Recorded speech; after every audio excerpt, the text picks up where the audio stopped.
The Glendale Road Church of Christ proudly presents a weekly exploration of the Word of our living God. This is It Is Written with Minister Stephen Hunter. Let the ancient words impart. Roundabout when I was, I think it was somewhere around 11, 12 years old, my mother and father and I, we only would go to church pretty much on Sunday mornings. Scarcely would we ever stay for Sunday school, and it wasn't for any other reason than that's just what we did. And we would occasionally, I guess you could say we would take a Sabbath rest from church altogether, especially during deer season and fishing season and some of those other times. But I remember one particular Wednesday there was going to be a fellowship meal, and I was getting at that point where I was making friends and kind of wanted to go be with friends. And so I asked Mom and Dad, I said, how about we go to church because they're having a meal this Wednesday night and then we can stay for the service after. And Daddy said, no, we're not going to do that. I said, well, why not? He said, I don't want anybody thinking the only time I show up is when they're having a meal. He said, if we're going to go for the right reason. And I've never forgotten that, and that's kind of what his philosophy always was. He didn't want to be seen or thought of as a person, well, the only time he comes on a Wednesday night is when they have one of those meals. And so as time went on, we got to where we started going Sunday nights, and we'd stay for Sunday school. And as I was getting older, I was becoming more active with youth group, and so we were there nearly all the services. And it got to a point to where I would actually get disappointed whenever we wouldn't go on a Sunday night or a Wednesday night. But I never forgot that mindset and that point he made. I'm not going to have anybody think that the only reason I come is for the food and not for the right reason. Now, you could say I should blame him, or some could say I could credit my father with my mindset on a lot of things. I guess it depends on if you agree or not, whether we're going to say we credit him or we blame him for it. But that was something I think he was right about. And in this particular passage, I think Jesus sort of makes that point in addition to what was happening at that time.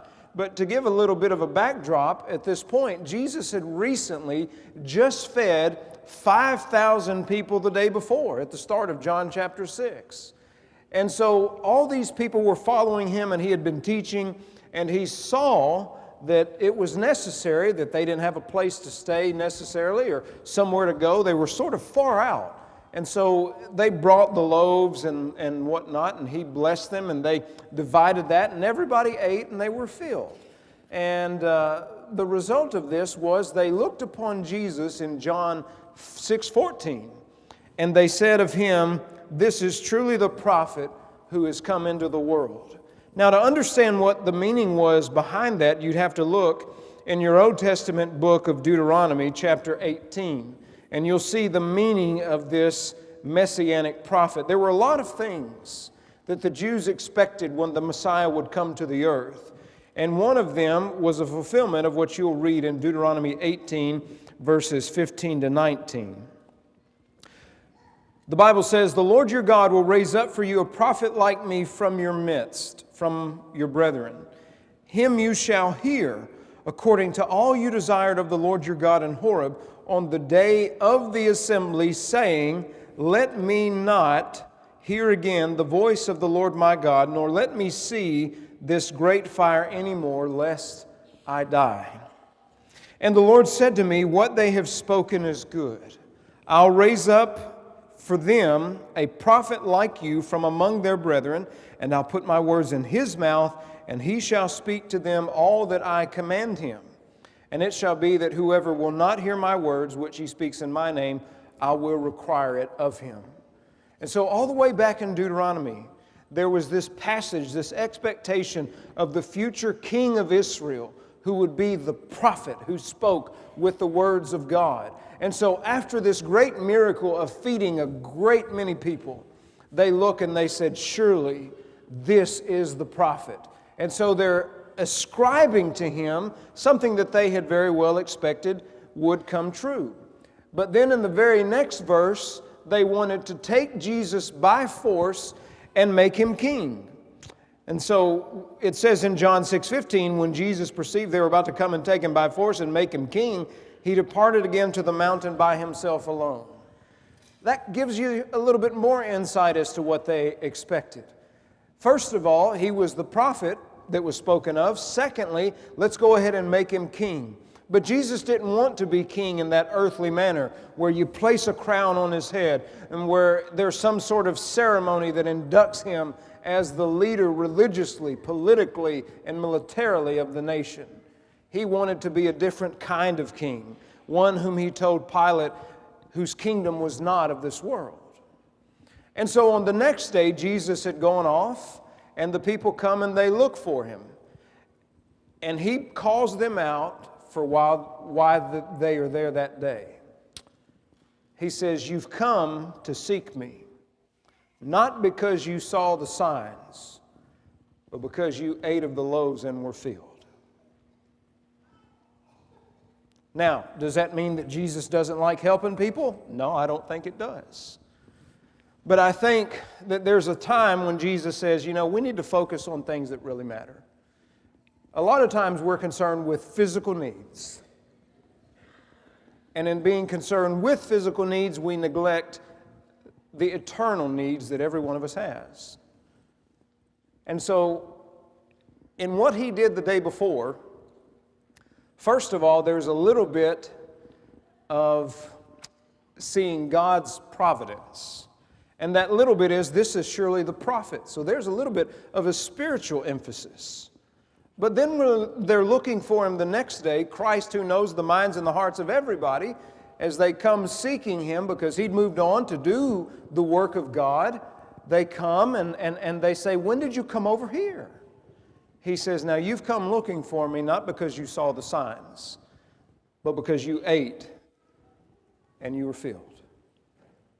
You've not come back for the true, authentic purposes that God is setting forth, but you've come back for the physical needs of your body once more."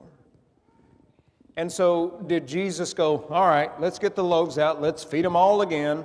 No, he said, "I want you to hunger and seek the bread which doesn't perish," that pretty much amounts to eternal life. Now, I pose a question, and the question is, what's our motive for being here at Glendale Road? Why do we come here week after week after week? I've asked myself not this specific question, but something similar to it. Stephen, why are you still a minister? Why do you keep on doing this? I'm not going to lie to you, there are times I've wanted to quit and find something else to do. It would be a lot less heartache at times, it would be a lot less discouraging, and I'm sure I could be content. But I wake up and I say very frequently, why do you keep doing this? Some people may say, well, he does it because he makes a good living. I'm not going to say that that's inaccurate. I don't want for anything. I've never suffered need. But I will say this, I was doing the work of ministry before I was ever on any church's staff. While I was going to school, while I was working full time. So it's not the money. Why do I keep doing this? Is it because there's nothing else I can do? That's debatable, I'm sure. Who knows? I heard this sermon from a guy one time, and he was the dean of a seminary, and he said that whenever they interview prospective students, they ask them one question. And these are students that are going to the seminary of this particular university so that they can be ministers, or in this group, pastors. And the question they ask every one of the candidates, could you ever see yourself doing anything else? And he was saying, some of them will say, yeah, I could probably see myself being in business. Some might say, well, yeah, I could, I've gotten my undergraduate in accounting. I could see myself being an accountant. And at every answer they give them, this interviewing committee, they say, if you can see yourself doing anything else, go and do that. But for the ones that come in and they're asked the question, could you see yourself doing anything else other than ministry? And for the ones that say, no, I can't, they welcome them pretty eagerly. And that's part of why I do this. I can't wake up seeing myself doing anything else. It's not that I can't. I'm sure I could if I really wanted to. I'd love to be a policeman. You know, I wouldn't have to be as nice as I have to be as a preacher. And that'd be just fine. But still, I just can't see giving up the ministry and the work of the Lord for anything else on this earth. I got into it because I love Jesus and I wanted to serve Him. And I still love Him and I still want to serve Him. And by the way, I'll say this, loving Jesus and serving Jesus doesn't mean you have to have a title. I could still love and serve Jesus without being preacher, minister, deacon, elder, Bible teacher, whatever else any of us may carry. But why is it that we, week after week, come here? What is our primary motivation? For those people that went to see Jesus on that day, they went because the day before they were fed and they were full, and they probably thought, as Jesus perceived, we can go back and we can be fed again. And we have a lot of great programs here at Glendale Road, a lot of things that are attractive to a lot of different people. A couple of which mentioned in our handout today. Coming up is the Fall Family Fun Night. That's fun, as the name suggests. Then we have Breakfast with Santa. I love seeing our children so excited to see Santa and to get their picture made with him. Plus, I don't mind the picture myself. I still like Santa. You know, people could, you still believe in Santa? Hey, as long as gifts keep showing up, I'll always believe. There's nothing wrong with that. Well, what about some of the good trips we can go on to this place or that place? The mystery trips, the youth group, they're at Rush right now. And Rush is a great program that Freed Hardman puts on for youth here in the fall as they've begun school. And it's good for those youth that go because they, for this weekend, are immersed in spiritual things. And then we have the great fellowship of the Yak class. We have the college meals. And there are some who come because they need financial assistance. All of these are great things to do. But if these are our primary motivation, what does it say about our commitment? Ought not the primary reason that we come be Jesus? Everything that surrounds what we do is marvelous, but there in the middle ought always to be Jesus. Now, I say this and bring this up because we can busy ourselves so much with ministry, with service, that we lose sight of Christ. That's very easy to do as Christians. Not only for the ministry staff, but for the elders, for the deacons, for the Sunday school teachers. Anyone that does anything here, why do you do it? And if at the center of that isn't Jesus, step back and reevaluate. I've often found that when people become discouraged about the things they do in the church, it's because they have busied themselves so much with the things they do in the church that they've lost sight of the big picture. And I've done that myself.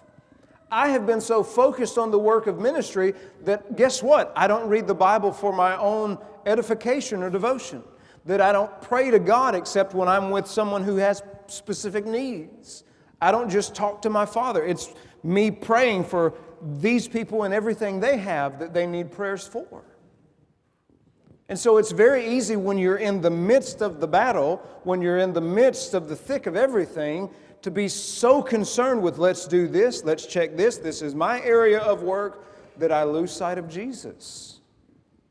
And Christ would have us each take a step back and remember that we shouldn't labor for that which perishes, but for that which endures to everlasting life, which Jesus will give us because God the Father has set His seal on Him. It's very easy to lose sight of Jesus. and to be concerned with this issue, this ministry, that service, this function, that setting up and taking down of tables for these things. And so the people come and they're, hey, we can get a meal. And Jesus essentially says, I fed you yesterday, now I want you to listen to me today. I couldn't be a benevolent minister. I couldn't do what Gary does. He handles most, if not all, of those cases where people have physical needs. And I think it's good to help people. But I've had some bad experiences with helping people with the church. There was one place where I was minister several years ago. I was the preacher, the bulletin editor. I was the secretary. I had a lot of things that I did because I was the only one in the building Monday through Friday and other times. And this one guy had come to a service on a Sunday evening. It was the week of Vacation Bible School. And he had a need. And whenever people have needs, I want to see the pastor, is what they say. And, and I go, if it was something of prayer or counsel, I could do that. But we need food. Okay, I'm not your guy. Let me get whoever's going to, And so I got a couple of the elders, and they go and they talk to the guy, and they say, okay, go to this particular grocery, and we'll call them, and you can get up to X amount dollars worth of groceries. Now, there are two things on the grocery list that you cannot get that the church will pay for. You can't get any soft drinks. That's not a necessity. You don't need it. No one needs it. That's for a second, no kind of tobacco products. I mean, that makes sense, right? If someone comes and says, we don't have any food, we need groceries, well, guess what? You don't need soft drinks, you don't need tobacco. So we'll feed you, but we're not going to indulge those. Well, the next day, this guy calls back, and it was the week of our Vacation Bible School. And so I answer the phone, and man, he just rips into me.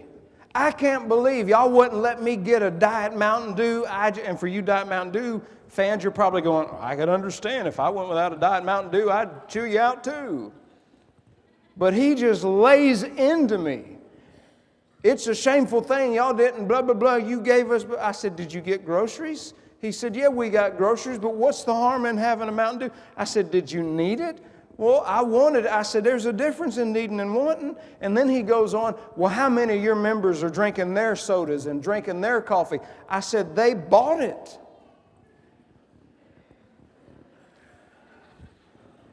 And he just goes on and on the phone. This is why I'm not good at this kind of thing.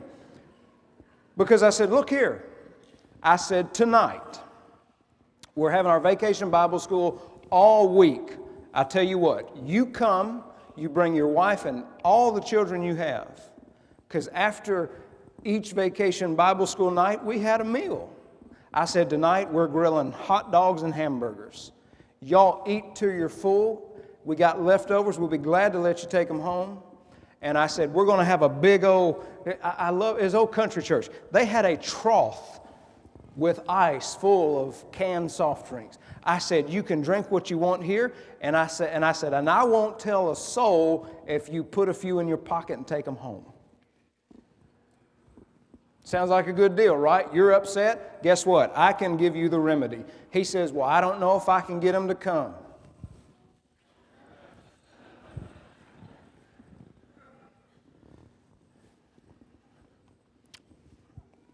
There's a lot I wanted to say, but I think the good Lord kept me from saying it.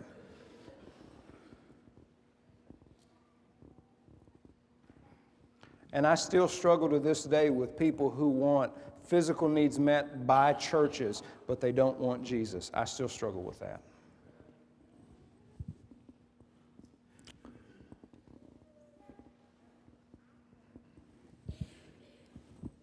There's a hymn. Where's Derek? Derek, are you here? Oh, there. You moved seats. Can't do that. The elders assigned that seat for you. At some point, work in the song, not today, but in the, I'd rather have Jesus. You know that hymn. I'd rather have Jesus than silver or gold. Y'all know that song? I would lead it, but I'm not good like Derek. Than to be the king of a vast domain or be held in sin's dread sway, I'd rather have Jesus. Christianity these days becomes overly complicated by all the programs and ministries of the church, which are great, but none of them matter for one thing. If they become our focus and we lose sight of Jesus. He is who died for our sins, not a ministry. He is who saves.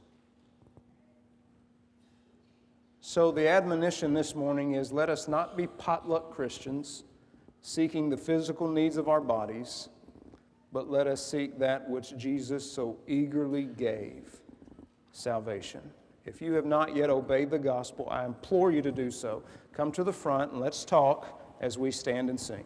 Holy words, This has been It Is Written, presented by the Glendale Road Church of Christ. We welcome your visits and communications at any time. sound with God's own heart. Oh, let the ancient words impart.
holy words.